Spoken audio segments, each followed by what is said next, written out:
एक पिता ने अपने बेटे की बहुत अच्छी परवरिश की। उसे पढ़ाया लिखाया और एक सफल इंसान बनाया। बेटा एक कंपनी में बड़ा अधिकारी बन गया। एक दिन पिता ने सोचा, क्यों ना बेटे के ऑफिस में जाकर उससे मिला जाए। जब पिता ऑफिस पहुंचे तो देखा बेटा शानदार ऑफिस में बैठा है और बहुत से लोग उसके अंडर काम करते हैं। यह देखकर पिता को अपने बेटे पर गर्व हुआ। पिता बेटे के कंधे पर हाथ रखकर खड़े हो गए।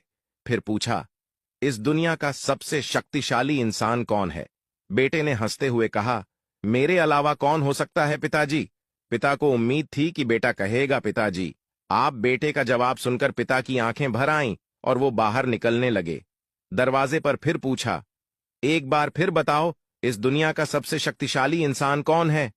बेटे ने इस बार कहा, पिताजी आप। पिता ने आश्चर्य से पूछा, अभी तो तुम खुद को सबसे शक्तिशाली बता रहे थे। बेटे ने हंसते हुए कहा, पिताजी, उस समय आपका हाथ मेरे कंधे पर था। जिस पुत्र के कंधे पर पिता का हाथ हो वह तो दुनिया का सबसे शक्तिशाली इंसान होगा ना।